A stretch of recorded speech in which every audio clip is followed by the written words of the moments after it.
livro do profeta Ageu, capítulo de número 2. E nós iremos ler a partir do verso 1. Vamos ler a partir do 1. Amém?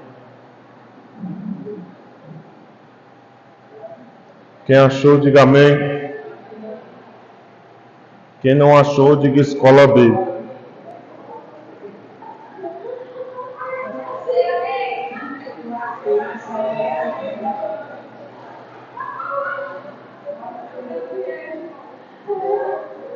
Glória a Jesus.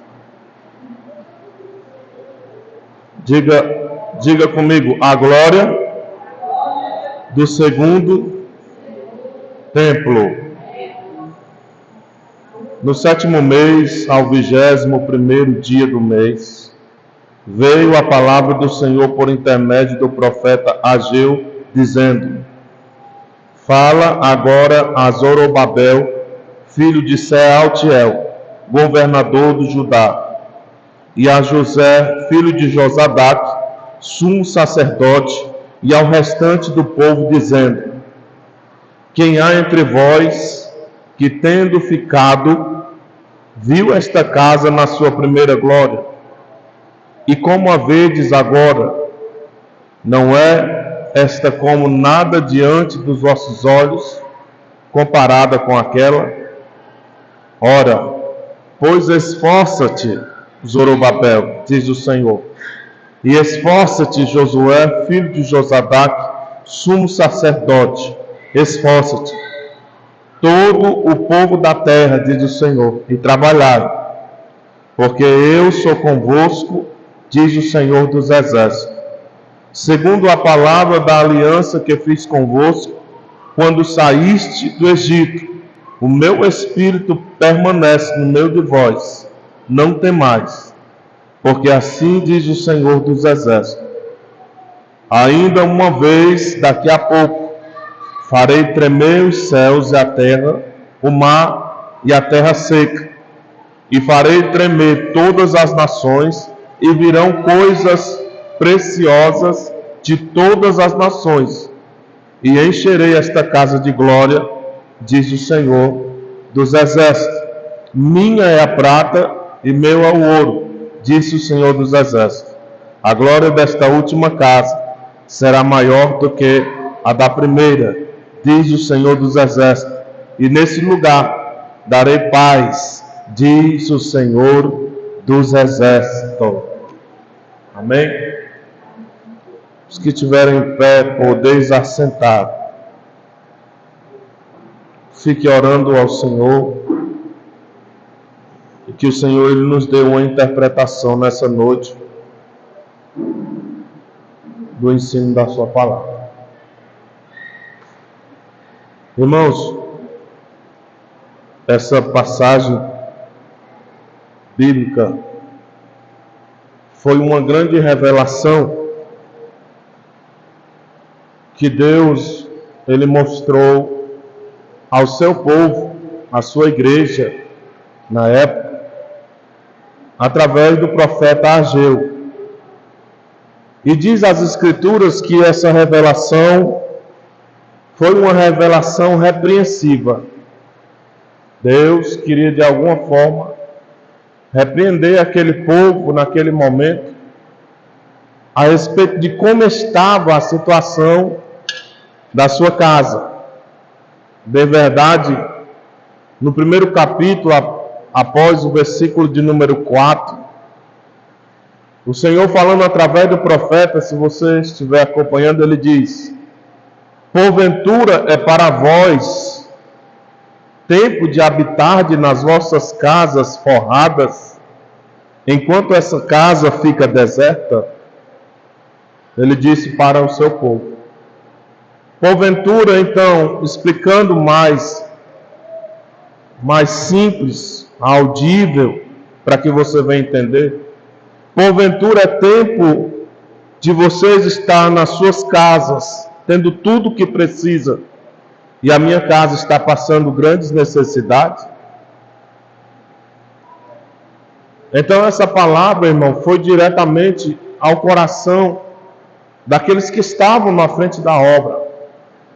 Estava ali Zorobabel, filho de Sealtiel, como governador de Judá, e ali como sumo sacerdote estava Josué, responsável pela liderança daquele povo, do povo de Deus. E a Bíblia registra que esse momento é um momento que o povo começou a obra, mas eles não terminaram. É como se eles tivessem começado um propósito diante de Deus e eles não conseguissem concluir. Alguma coisa naquele momento chamou a atenção daquele povo, tirou a atenção daquele povo, e aquele povo começou a se dispersar nas suas próprias necessidades, nos seus próprios conceitos e nos seus próprios pensamentos dos seus corações. A Bíblia deixa bem claro que naquele momento, aquele povo tinha acabado de sair de um cativeiro em Babilônia e estavam sob o poder de Nabucodonosor, o rei da Babilônia, e ali Deus resgatou aquele povo. E ele traz comumente aqui nessa noite para a gente entender que ele faz uma comparação que assim como ele resgatou aquele povo do Egito, trazendo para os nossos dias, não diferente disso,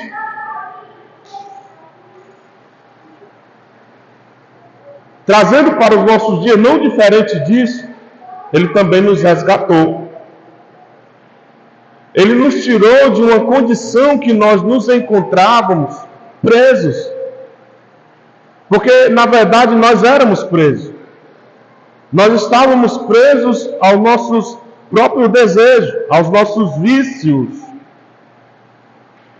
às nossas necessidades. Quem sabe nós estávamos presos somente àquilo que trazia alegria para os nossos corações, e aí nós estávamos também deixando de olhar para a vontade de Deus, de obedecer à vontade de Deus. E não diferente disso estava acontecendo isso com o seu povo. A Bíblia vai dizer que foi necessário por 2 vezes Deus se revelar através do profeta Ageu para o povo de Israel, para o povo de Judá, para o povo de Jerusalém. A palavra do Senhor diz que a palavra veio a ele assim dizendo: diz a este povo que não veio ainda o tempo. Olha o que ele fala de tempo. Não veio ainda o tempo em que a casa do Senhor deve ser edificada. E isso era o que o povo dizia. Veio, pois, a palavra do Senhor por intermédio do profeta Ageu, dizendo: então porventura é tempo de estar tudo bem, de todo pensamento estar distante de Deus, de todos estarem distantes de Deus, de todos estarem bem e a casa do Senhor continuar deserta? É esse tempo que vocês querem para vocês? Ora, pois assim diz o Senhor. Ele diz: considerai os vossos caminhos. Sabe o que é que o Senhor estava dizendo com isso? Olhem para a situação que vocês estão vivendo. Considerai os vossos caminhos. E aí, a Bíblia vai dizer que ele começou a relatar de como aquele povo se encontrava naquele momento. A Bíblia diz no versículo de número 6 que eles semeavam muito, mas colhia pouco. A Bíblia diz que eles comiam muito, mas eles não se fartavam. Eles bebiam, porém eles não saciavam as suas sedes. Eles se vestiam, porém eles não conseguiam se aquecer. E até o salário que eles recebiam era como colocado num saquetel, que isso quer dizer num saco furado, num bolso furado. Os irmãos estão compreendendo? Amém? porque não tinha retorno nenhum da parte de Deus para aquele povo, porque o povo preferia estar distante. O povo preferia estar longe de Deus. Deus ordenou para o povo que a sua casa, irmão, ela fosse reconstruída.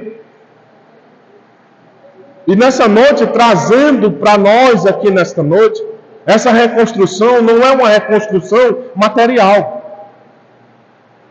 O que está precisando ser reconstruído na casa do Senhor é a espiritualidade das pessoas.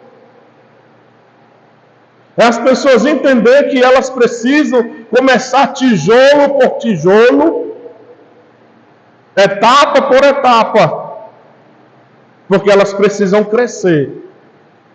Elas precisam amadurecer ao ponto de não deixar a Cristo por qualquer coisa. E é isso que nós temos visto hoje. Hoje, quando nós chegamos para alguém e perguntamos o fato dela ter saído da igreja, ela vai dizer que é por causa de fulano e de Beltrano. E isso não é verdade. A verdade é que elas querem pegar estas coisas para colocarem como algo que venha dizer, como uma desculpa que venha fazer com que ela tenha saído da igreja. Quando não, na verdade, é o coração que já está distante de Deus. E Deus está dizendo, olha, se levanta para reconstruir. A minha casa precisa ser edificada.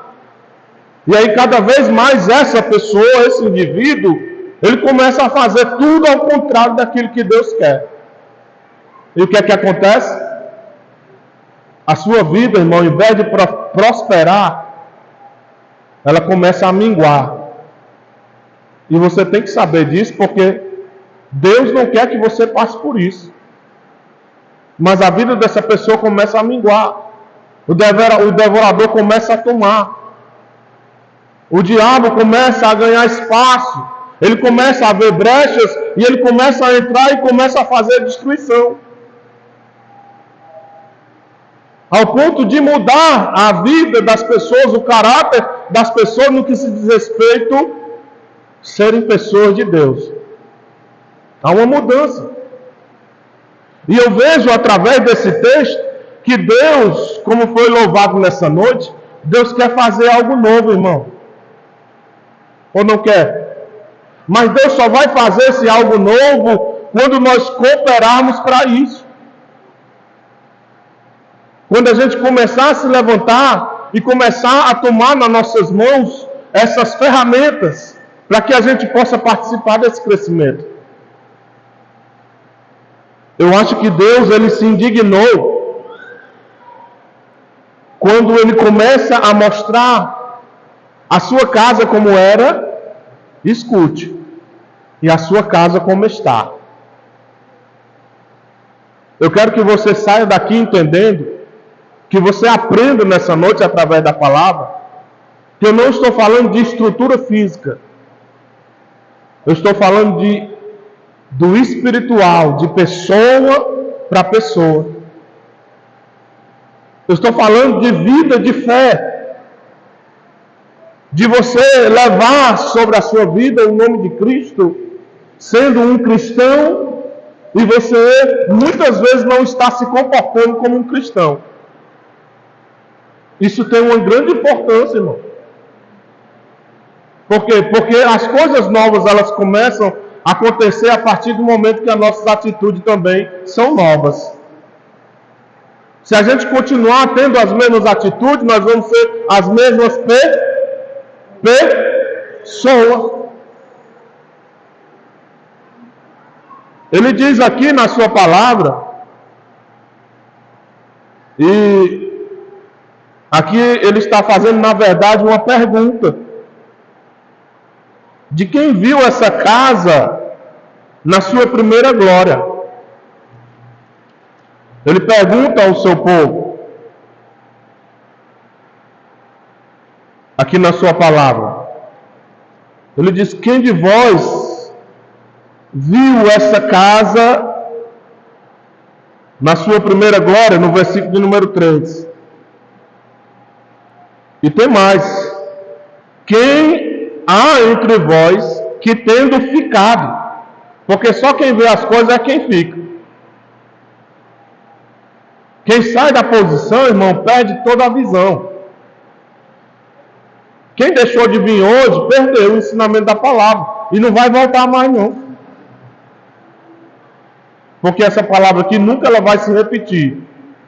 Ela vai ser pregada novamente por mim ou por outros pregadores, mas ela vai vir de forma totalmente diferente, mesmo que ainda venha no mesmo sentido.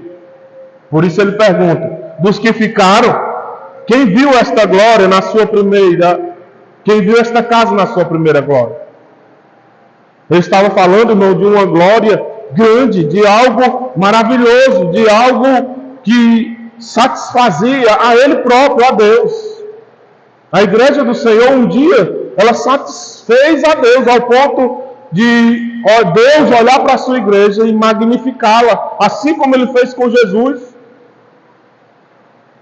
A Bíblia diz que quando Jesus saiu das águas, quando Ele foi batizado por João, que todos viram ali de forma corpórea o Espírito Santo descendo sobre Ele naquele momento, a Bíblia diz que Deus olhou dos altos céus e a sua voz disse: esse é o meu Filho amado, em quem eu tenho prazer.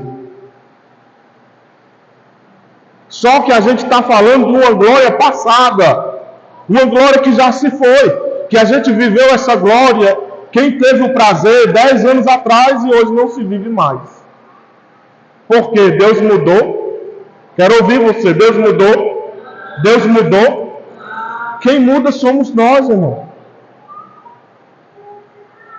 E como é que a gente quer ver uma glória se a gente não coopera para que essa glória ela venha acontecer? Duas coisas ele pediu a Zorobabel e a Josué: esforço. Ele pede aos seus servos esforço. E não só a eles, mas também a todo o povo. Se você for aqui para... Eu vou tentar achar o versículo de número... Primeiro,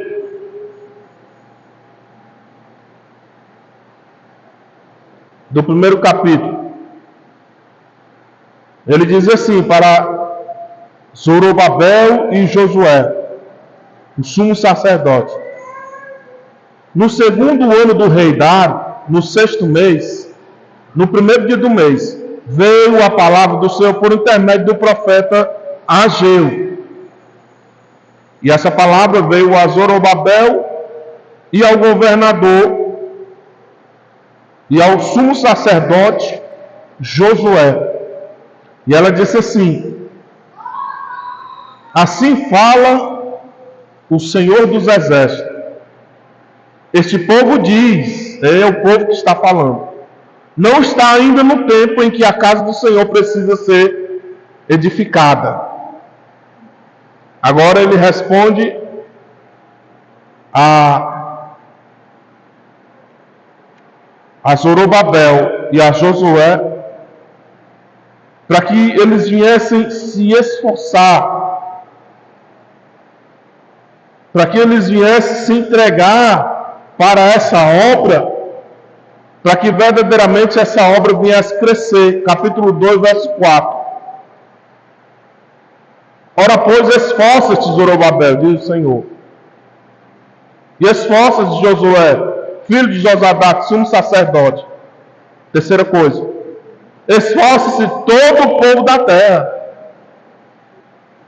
Segunda coisa que ele pediu: trabalhai, porque eu sou convosco, diz o Senhor dos Exércitos. Duas coisas, ele pediu esforço e irmão, esforço e trabalho, irmão, fala com força. Esforço e trabalho. Se não tiver isso, irmão, nós não conseguimos ver uma outra glória para nossas vidas. Você se esforçou. E olha o que é que Deus está compartilhando contigo hoje. Olha o que é que Deus está te dando, irmão. Pérolas preciosas. Dádivas para que você venha guardar no seu coração. Para que mediante a vontade de Deus você não venha pecar. Quando Ele disser para você não faz, você vai estar preparado para não fazer. Quando Ele disser para você vai, você estará preparado para ir, porque Ele irá contigo. Sabe o que foi que Ele disse para esse povo? Além de pedir para o povo se esforçar e trabalhar, versículo 7, Ele disse: eu estou com vocês. Pode ir fazer essa obra, porque eu estou no negócio. Ele diz: farei tremer todas as nações e virão coisas, ou seja, eu prepararei coisas grandes, coisas gloriosas para esta casa, diz o Senhor. No versículo 8 ele diz: não se preocupe, porque minha é a prata e meu é o ouro. É eu que estou dizendo isso. Então, quando Deus ele quer ver o crescimento, Ele vai dar a fala alto, condição. Ele quer ver o crescimento. Mas Ele não vai descer do céu, irmão, para a igreja crescer e poder denotar uma glória diferente, uma glória nova. Não. Ele quer que a igreja se esforce e trabalhe. A igreja se esforçando e trabalhando, aí a gente vai viver uma outra glória. Os irmãos estão compreendendo? Aí ele pergunta, versículo de número 9 do capítulo 2. A glória dessa última casa, ela será maior do que a da primeira. Ele perguntou se os que ficaram viram a glória da primeira. Aí ele diz: pode ter certeza que a glória dessa última casa vai ser maior do que o da primeira. Isso aqui, irmão, me maravilha, sabe por quê? Porque nós estamos falando de uma obra que a igreja vai fazer. Ninguém pode fazer pela igreja. É a igreja que vai fazer. Então, o que é que ele faz? Ele nos repreende para nos colocar em nosso lugar, para a gente começar a perceber as nossas responsabilidades. E ele também nos dá a promessa da sua bênção. A partir do versículo 10, ele começou a mostrar o erro do povo. No capítulo 2. Se você analisar, ele diz para o povo, olha, novamente através do profeta: ao 24º dia do mês, nono, no segundo ano de Dário, veio a palavra do Senhor por intermédio do profeta Ageu, dizendo. Essa era uma época que Dário estava sob o poder. Dário era o rei. E ele estava sob o poder do povo. E ele diz: assim diz o Senhor dos exércitos. Pergunta agora aos sacerdotes acerca da lei, dizendo. Ele estava dizendo assim: mostra para o sacerdote, lê para o sacerdote e pergunta se eles estão cientes das suas responsabilidades. Ele estava falando de quem? Sacerdote, diga forte. Sacerdote. Então, basicamente ele estava dizendo assim, ó, pergunta às pessoas que têm a responsabilidade se elas estão fazendo o que é que tem que ser feito ou se elas estão fazendo tudo errado. Versículo 11, assim diz o Senhor dos Exércitos, pergunta agora ao sacerdote acerca da lei, dizendo: se alguém levar carne santa na orla das suas vestes, e com ela tocar no pão, ou guisado, ou vinho, ou azeite, ou em qualquer outro mantimento, porventura ficará santificado isso? Aí o sacerdote conhecia a lei, ele disseram: não, de maneira nenhuma. E disse o profeta: e se alguém que for contaminado pelo contato com o corpo do morto, ou seja, pelas pessoas que tinham morrido, e era uma crença que quem tocasse em um morto, eles eram contaminados. O texto diz: tocar em alguma dessas coisas ficará imunda? Os sacerdotes logo responderam: claro que ficará imundo. Eles sabiam de tudo isso, sim ou não? Só que eles descumpriam. O problema de quem está crescendo é justamente esse. Porque quem está crescendo é lhe dado um direcionamento para o seu crescimento espiritual, estou falando. E aí a pessoa começa a fazer tudo errado. E eu acho que uma pessoa dessa não tem como crescer. E eu estou falando de igreja. E como eu disse aqui várias vezes, eu repito: enquanto nós não nos levantarmos espiritualmente, a igreja vai continuar sofrendo. O que é que eu quero mostrar para você? O texto, ele tem um contexto relacionado à glória. Glória não é aquela glória de Deus, do Espírito Santo, não. A glória que está embutida aqui, que fala aqui nesse texto, é da grandeza, é do poder, da autoridade da igreja. E eu tiro o microfone para falar isso, que a igreja tem perdido essa autoridade. E quando a igreja perde essa autoridade, ela perde espaço. E quando ela perder espaço, outras pessoas vão ganhar espaço. E quem é? O nosso adversário. É o nosso adversário. Porque com certeza ele não quer que a sua igreja cresça. Ele coloca N dificuldades para hoje, irmão. A igreja está lotada de pessoas. E eu não falo isso para envergonhar a igreja, não. É para cobrar a igreja. O meu papel é esse, de cobrar a igreja. Ah, pastor, mas eu estou aqui. Sim, você está aqui, permaneça aqui. Porque só quem vai ver agora é os que ficam. Os que saem não tem como ver a glória. Então é isso que nos traz a preocupar. Então a gente entende, irmão, que para o crescimento é preciso força. A união da igreja. Amanhã nós vamos ter aqui uma vigília. Não é assim? Aí eu quero ver a força da igreja aqui, nessa vigília amanhã. Por quê? Porque isso faz parte do crescimento. E você vai crescer buscando esse crescimento no Senhor. Então por que eu me preocupo com essa força que a igreja está perdendo? Porque o nosso adversário, irmão, quanto mais nós perdemos a força, mais ele fica forte.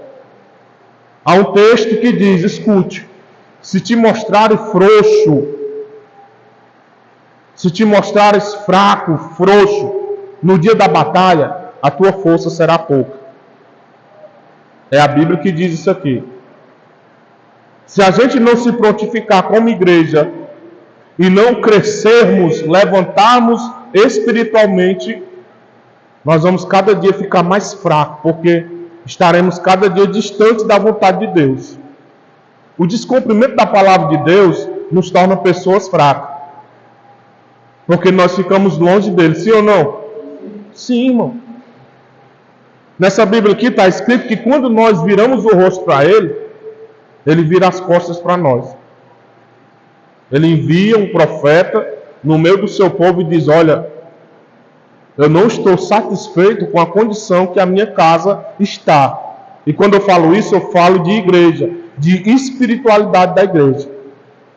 E Deus está nos dizendo nessa noite, através dessa palavra, que Deus não está satisfeito com isso, irmão. Os irmãos estão compreendendo? Então receba. Deus está dizendo que nós precisamos melhorar, que a gente precisa dar um puxão de orelha naquelas pessoas que estão ao nosso lado e estão negligenciando aquilo que podiam estar se esforçando e trabalhando juntamente conosco. E o que é que a igreja está perdendo? As forças. E a igreja, irmão, como essa daqui, porque ele fala de duas vertentes. Ele fala de repreensão e de promessa de bênção. Ele repreende o povo, mas ele sempre vem com consolo. Aqui, no mesmo capítulo de número 2, ele diz assim, ó. Olha como o povo mudou.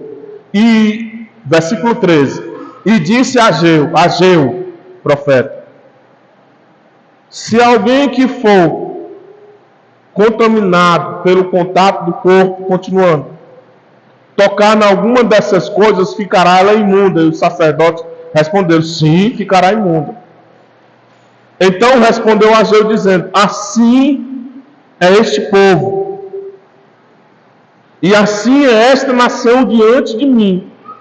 Era Deus que eu estava falando nele, diz o Senhor.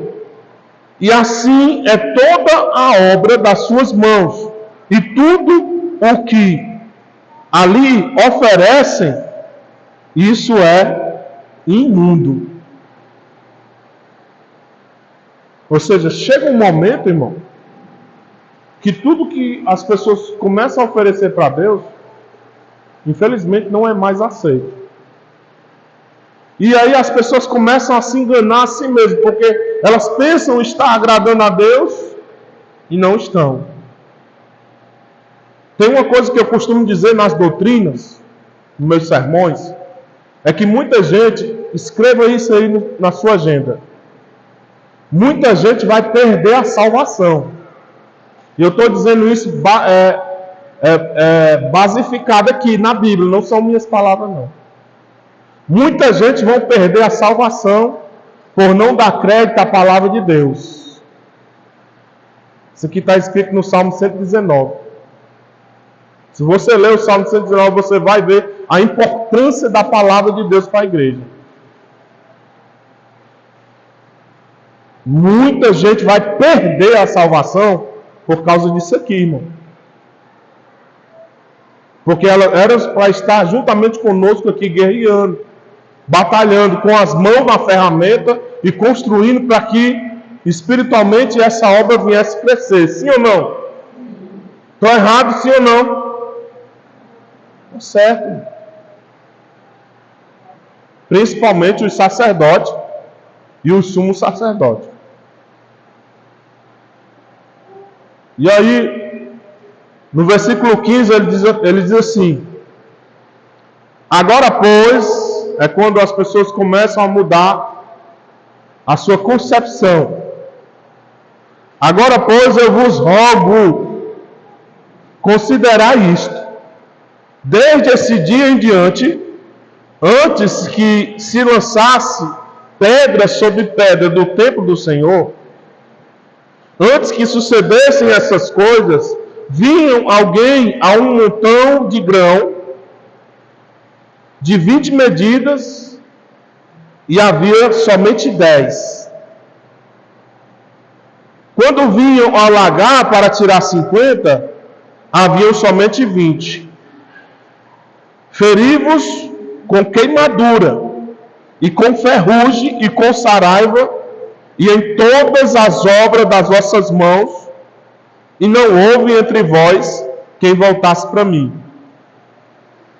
Para que você venha entender, eu vou lhe dizer que negócio é esse.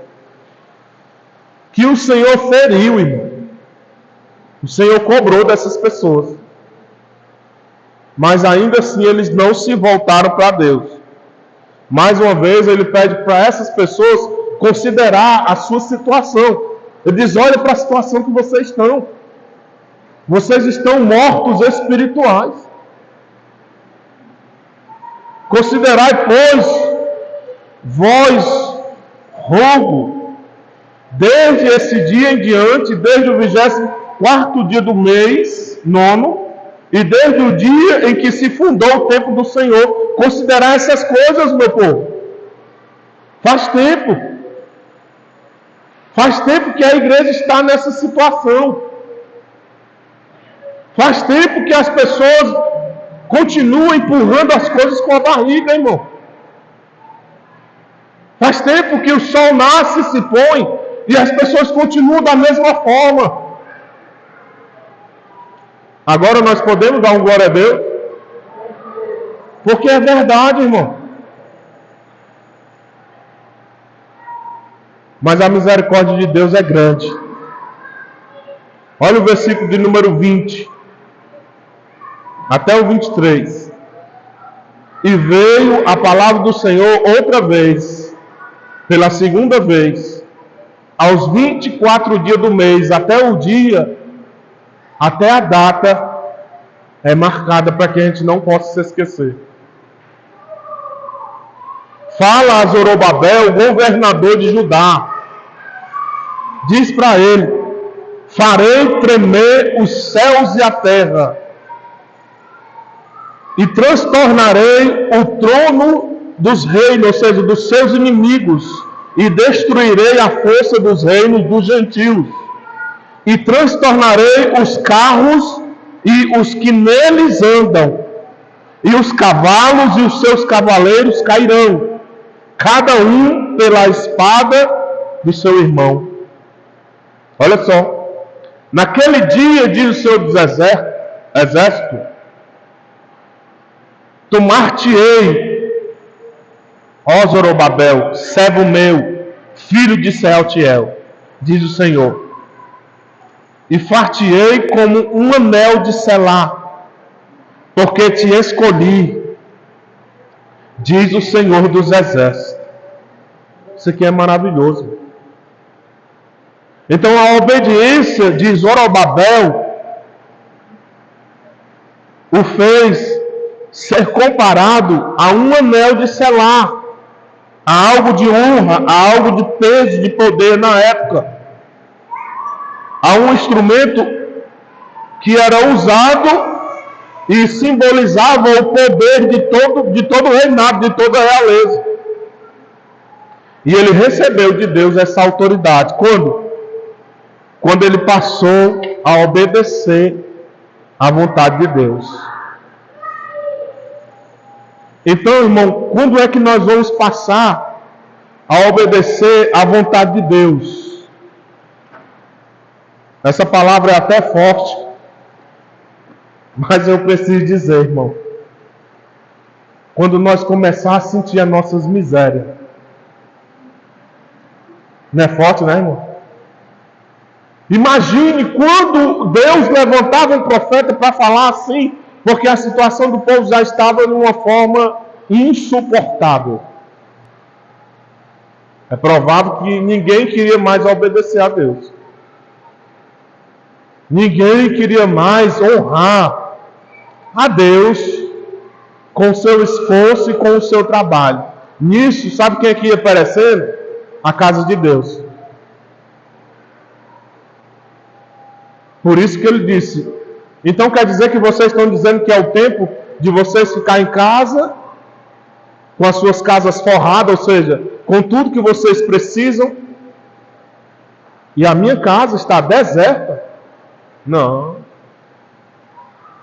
Eu quero que vocês se esforcem e que vocês trabalhem para que a glória dessa última casa ela seja maior do que a da primeira.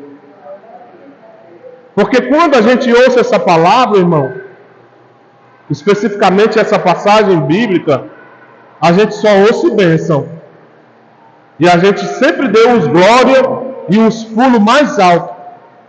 Porque a gente não entendia qual era o contexto dessa palavra. Porque a gente só ouvia a última glória. A grandeza da última glória é maior do que a da primeira.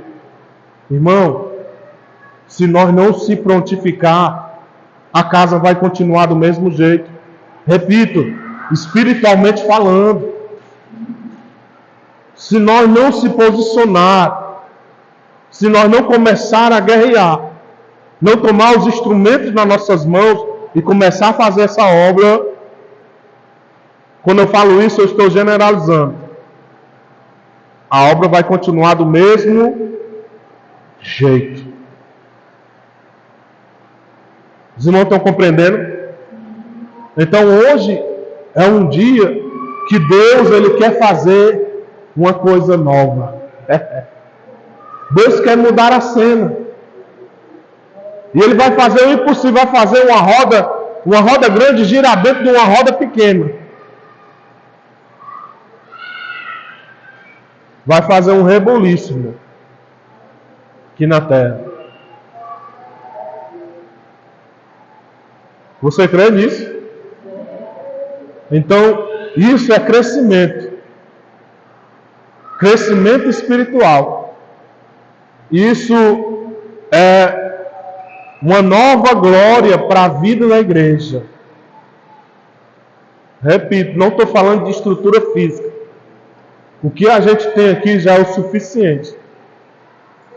O conforto que a gente tem aqui, irmão, que Deus nos deu, já é o suficiente para a gente servir a Deus com toda a força da nossa alma. Amém? Amém. Quem compreendeu a palavra, diga amém. Amém. Vamos ficar de pé nessa noite com esse ensinamento.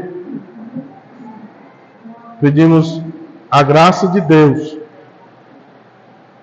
e a compreensão e a aceitação dessa palavra para que nós possamos colocar em prática e aí nós sermos agentes do crescimento da obra de Deus. São poucos, né, aqui? Não são poucos? Né, irmão? São poucos? Mas Deus, Ele não trabalha com números. Ele trabalha com qualidade. Ele disse na sua palavra que um dia para Ele é como se fosse 1000 anos. E 1000 anos para Ele é como se fosse só um dia só. Quando Ele quer operar e quando Ele acha alguém na brecha, Ele faz as coisas só por a sua palavra. Você crê nisso? Amém? Então vamos orar nessa noite em nome de Jesus.